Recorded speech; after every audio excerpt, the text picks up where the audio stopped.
A paz do Senhor Jesus Cristo. Que a graça e a paz do Senhor Jesus Cristo venha de forma abundante sobre a sua vida, sua família. Que todas as áreas sejam inundadas por esta unção enquanto meditamos na palavra do Senhor. Sabemos que é o perfeito desejo do coração de Deus aperfeiçoar aqueles que Ele salvou. Deus está dia a dia concluindo, aperfeiçoando, melhorando a obra que Ele iniciou em nossa vida, em Cristo Jesus, através da palavra. Quão preciosos são os momentos diante da palavra e do Espírito. Nos cobrimos com o sangue de Jesus e decidimos neste momento perdoar de todo o coração aqueles que possam ter nos ofendido e abençoá-los. Nos revestimos agora da fé do Filho de Deus. Dependemos completamente do Espírito Santo. Ele que nos concede olhos espirituais, ouvidos espirituais. Ele que nos dá um coração sábio para entender o real sentido, o verdadeiro sentido da palavra. Não por interpretação humana, mas pela revelação da graça. Porque o Senhor revela a sua palavra àquele que depende dele. Em Efésios capítulo 2, versículo 18, a palavra de Deus diz assim: porque por ele ambos temos acesso ao Pai em um só Espírito. Eu quero meditar o tema Temas Tratados, parte 4, no Espírito. Veja, muitas pessoas não creem na Trindade. Mas aqui nós podemos ver claramente, de forma intrínseca. Veja ali, porque por ele aqui está falando de Jesus Cristo. Somente pela fé em Jesus Cristo nós temos acesso. Somente por causa daquilo que Ele fez na cruz do Calvário, Deus pode nos receber, aceitar, perdoar, amar. E expressar este amor de maneira que possamos ser salvos. Ali diz, porque por Ele, porque Deus amou o mundo de tal maneira que deu o seu Filho unigênito. Por ele, ambos aqui está falando tanto judeus como gentios, tanto aqueles que já eram religiosos na época, ali que a Bíblia foi escrita, como também aqueles que eram bárbaros ou pessoas idólatras, pessoas que não pertenciam à família de Israel.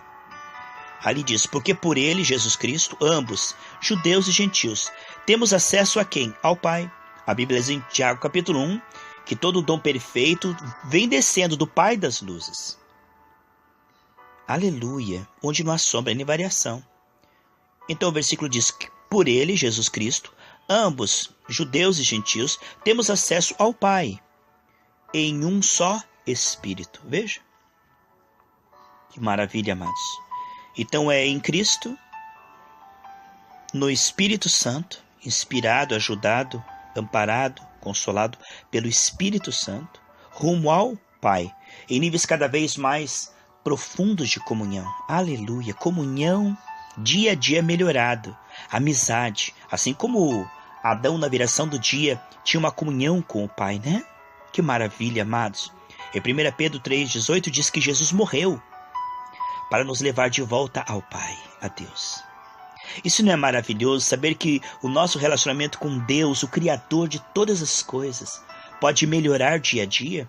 Que podemos percebê-lo hoje mais do que ontem, Que podemos, queridos, adorá-lo em espírito e verdade, ter uma comunhão cada vez mais profunda e revelar, expressar o fruto do Espírito para a glória dele aonde formos. A sua fragrância, a sua sabedoria, o seu amor, para a glória dele. Revelar o Pai às pessoas que ainda não o conhecem, pela pessoa do Espírito Santo que está em nós. Como é maravilhoso esse Espírito que veio habitar em nós, que diz em Gálatas 4,6, ele diz, Abba, Pai. Ele põe em nós um gemido. Adão e Eva eles morreram. A Bíblia diz que eles morreram, mas fisicamente demorou algum tempo para eles morrerem. A morte primeiro foi morte espiritual. Eles que tinham prazer, na viração do dia, olha, eles tinham comunhão com o Senhor. Este era o point. O momento mais maravilhoso do dia era o momento de comunhão com o Senhor. Mas após pecar, eles tiveram medo, se esconderam de Deus e logo depois foram expulsos do paraíso para não comerem da árvore da vida e viverem para sempre neste corpo. Deus tinha preparado um corpo glorificado e Jesus iria morrer na cruz e preparou novos céus, nova terra, um céu maravilhoso, paraíso. Então, não valeria a pena viver aqui nessa terra depois dos efeitos do pecado neste corpo. Então o Senhor os tirou do jardim por misericórdia. Colocou 2 querubins e falou para que não toque na árvore da vida e comam, e vivam eternamente separados de Deus, e vivam eternamente neste mundo caído, sofrendo os efeitos da queda, né? Então será temporário a nossa vida nessa terra, porque o Senhor tem preparado uma vida eterna com um corpo glorificado. Nós vemos aqui que temos acesso no Espírito. Queridos, que eu e você possamos perceber a profundidade disto. O Espírito Santo que nos ajude em nossas fraquezas. Jesus diz, é bom que eu vá, porque eu vou enviar o Consolador, e ele vos guiará em toda a verdade. Adão e Eva tinham essa comunhão com o Senhor e ela foi perdida, porque eles morreram espiritualmente. A morte espiritual é a ausência de saudades de Deus. A pessoa não sente amor por Deus, nem tem fome e sede da palavra. Sabe, para ela orar é um fardo. Para ler a Bíblia é uma obrigação religiosa. Ir na igreja só se for para buscar alguma coisa para esta vida aqui nessa terra. Não tem nenhum interesse em relacionar-se com Deus. Apenas se chegam a Deus para pedir coisas para esta vida. O máximo da religião é interesse egoísta. Mas o verdadeiro evangelho, o evangelho genuíno da graça, ele quer produzir em primeiro lugar comunhão com Deus e com pessoas. Por isso que o mandamento é amar o Senhor teu Deus de todo o coração, de todo o entendimento, com todas as suas forças de toda a tua alma, e amar o teu próximo como a ti mesmo. Então, religião é uma coisa estranha, porque o que o Senhor quer é relacionamento. Adão e Eva tinham um relacionamento com o Pai, né? É claro que Deus vai suprir todas as nossas necessidades, mas isso é secundário. O que vemos é que a morte espiritual tira do homem este amor por Deus.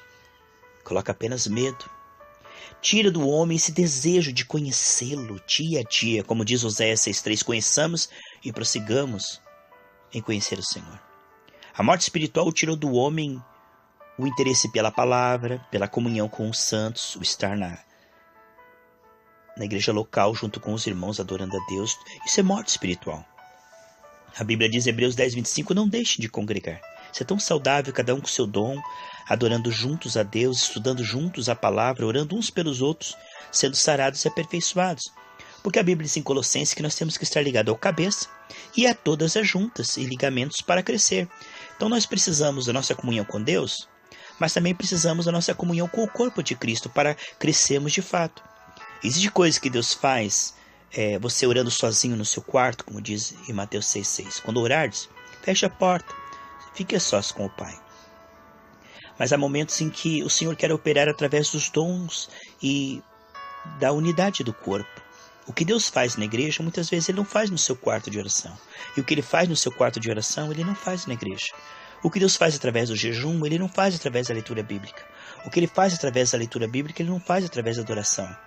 O que Deus faz através da adoração, Ele não faz através do arrependimento. Quer dizer, é um conjunto de coisas que nos dão acesso e o Espírito nos ensina como e quando.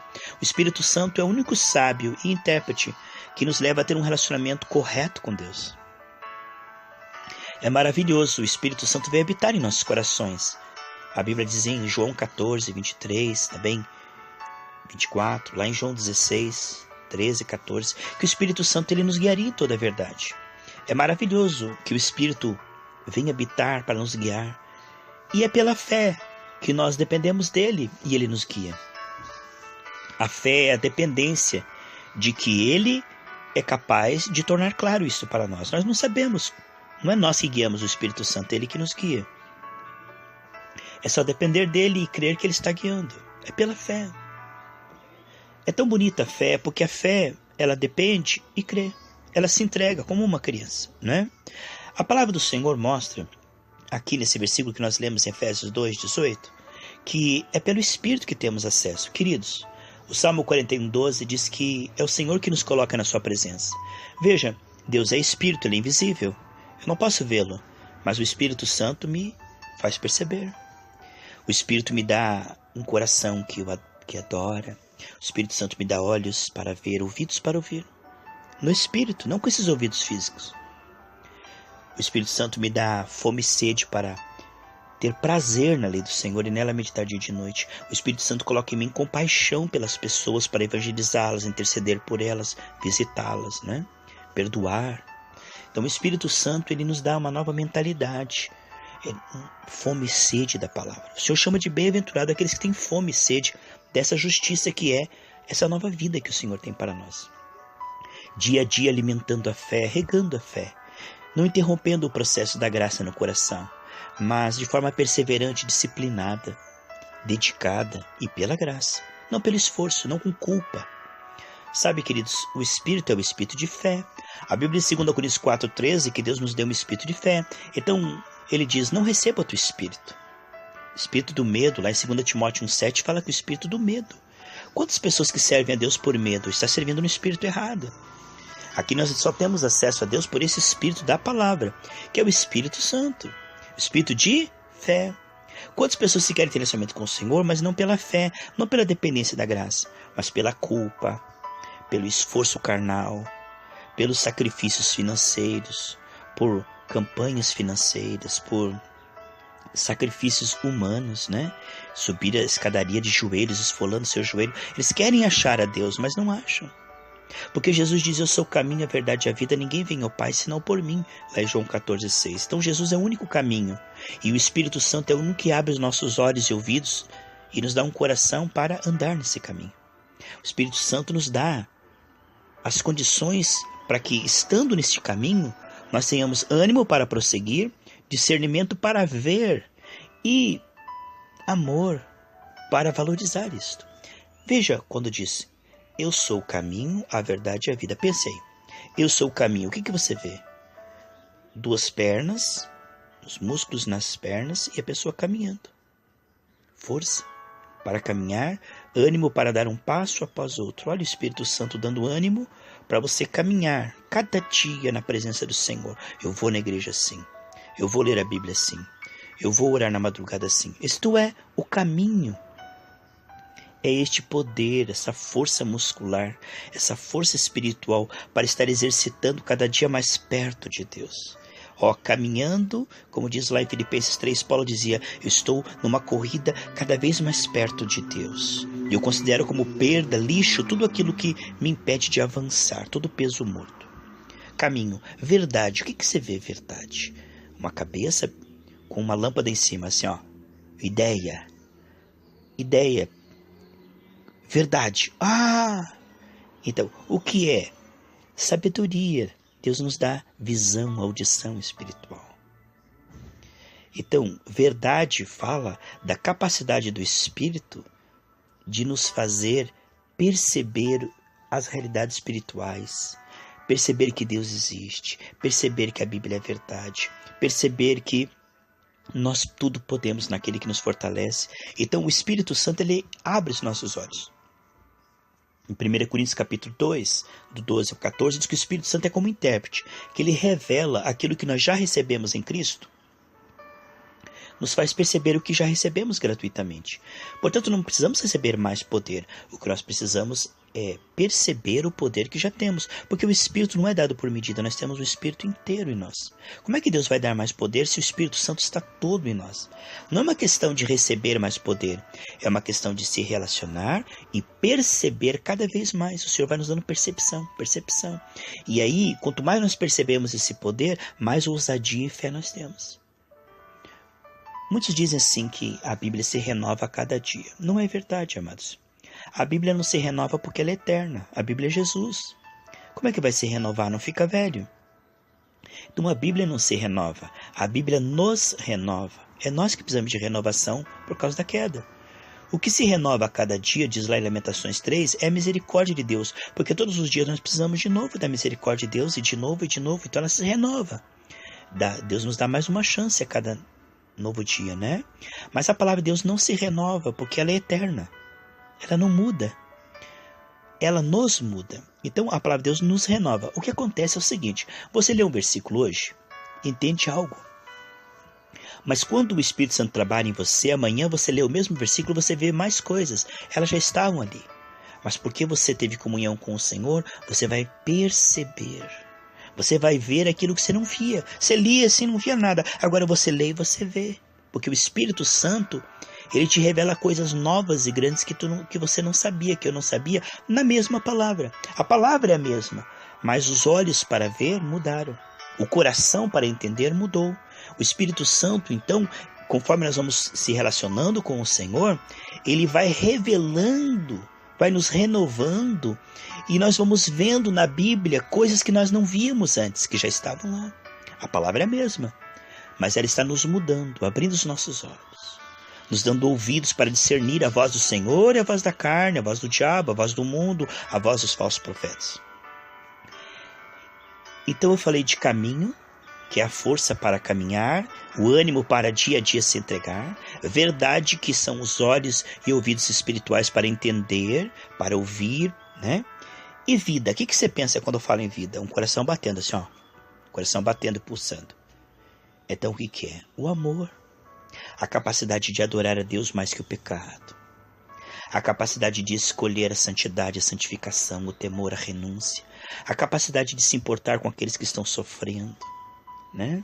Então, poder para caminhar, sabedoria para discernir e amor para se importar. É isso que o Espírito Santo faz em nós. Portanto, queridos, não tente ir a Deus pela culpa, pelo esforço carnal, por sacrifícios. Deus não quer sacrifício, Deus quer misericórdia.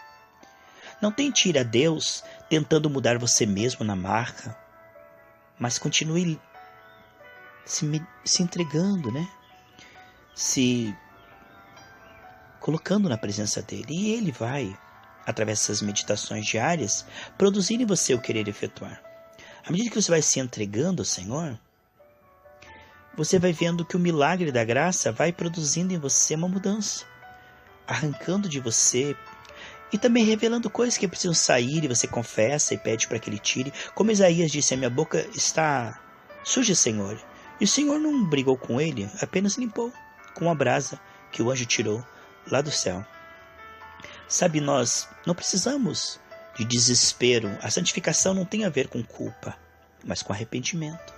Arrependimento é a certeza de que Deus nos perdoa pelo sangue de Jesus e que o Espírito Santo que começou em nós a boa obra, ele é fiel para completar. A dependência da graça é maravilhosa. Diz Romanos 5,17 que aqueles que aprenderem a tomar a graça vão reinar em vida. Muitas pessoas estão tentando entrar na porta estreita, mas não pela graça, e não têm acesso. Você leu aqui comigo? É só pelo Espírito, em Cristo, que nós temos esse acesso. É só tomando a graça. Quando o homem tenta pela religião, pelo esforço, pela culpa, por obras, ele não consegue. É por isso que vemos tantas pessoas frustradas, tentando achar Deus e não acham. Porque tem que ser pelo caminho que é Cristo, e tem que ser pela dependência do Espírito que abre os nossos olhos e ouvidos, né? Isso requer humildade da pessoa. O que vemos, Jesus falou, muitos tentarão entrar, procurarão e não conseguirão. Porque não tem a humildade de depender de Jesus, de depender do Espírito Santo, para chegarem no Santíssimo Lugar, lá, e ter uma conferência com ousadia, pelo sangue, no Espírito, com o Pai. No Antigo Testamento, você sabe que o Santíssimo Lugar ficava separado por uma cortina, onde o sumo sacerdote podia entrar lá uma vez por ano. Mas quando Jesus morreu, o véu do templo foi rasgado de cima a baixo, mostrando de cima a baixo que foi algo de Deus, não foi algo produzido pelos homens, foi iniciativa de Deus. Então o homem chegava lá com seu animalzinho para ser morto pelos seus pecados. Temporariamente era assim que se fazia em Israel. Ali no átrio exterior havia a bacia de bronze e o altar onde o animalzinho era sacrificado. O sacerdote lavava a mão naquela água, naquela bacia de bronze, e ali o animal era sacrificado. Que era o átrio, né? Ele também era chamado de o caminho. Interessante, né? O caminho. Todo mundo tinha um caminho que chegava até ali, esse altar. Depois havia um lugar chamado Lugar Santo, onde só ficavam os sacerdotes. Chamava-se a verdade, porque os sacerdotes que tinham a verdade da época, né? Tinham a Torá. No lugar onde se chama a verdade, o lugar santo, ficava um altar onde tinha os pães da preposição, tinha um altar que tinha o candelabro, a menorá, que ficava as lâmpadas sempre acesas, e tinha também, além disso, um altar de incenso. Então isso significa o pão da presença, o amor. As luzes ali significam a sabedoria. E a adoração, que é o poder, porque Deus vem com poder na adoração sobre a vida daqueles que o adoram, não é? Quando nós adoramos a Deus, Deus habita no meio dos louvores. Então esse era o lugar santo. E no Santíssimo a única coisa que tinha era a arca. Dentro da arca tinha as tábuas da lei, o maná dentro de um vidro e a vara de Arão que floresceu. Isso significa, no Santíssimo ali, só a presença. No lugar santo tinha o trabalho, no ato exterior tinha as ofertas.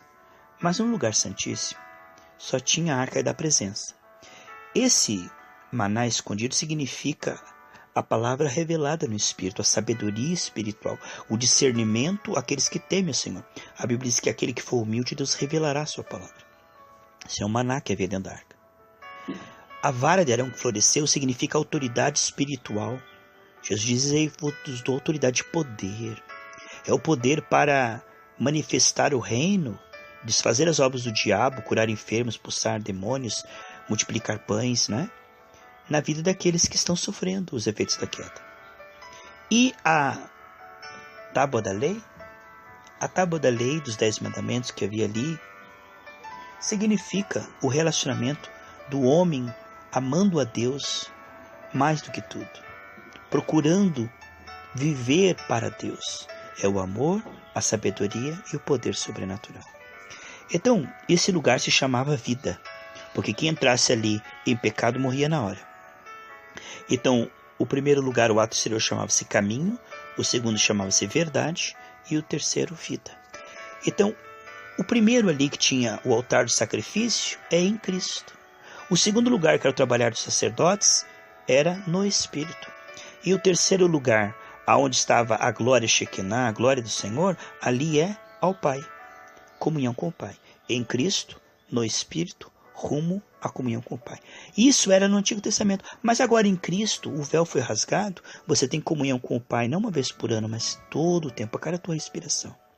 Você tem essa comunhão com o Pai de uma forma crescente, cada vez mais profunda, cada vez mais intensa, cada vez mais clara e nítida. Essa comunhão agora é Cristo em nós, esperança da glória. Que você possa receber essa palavra em nome de Jesus.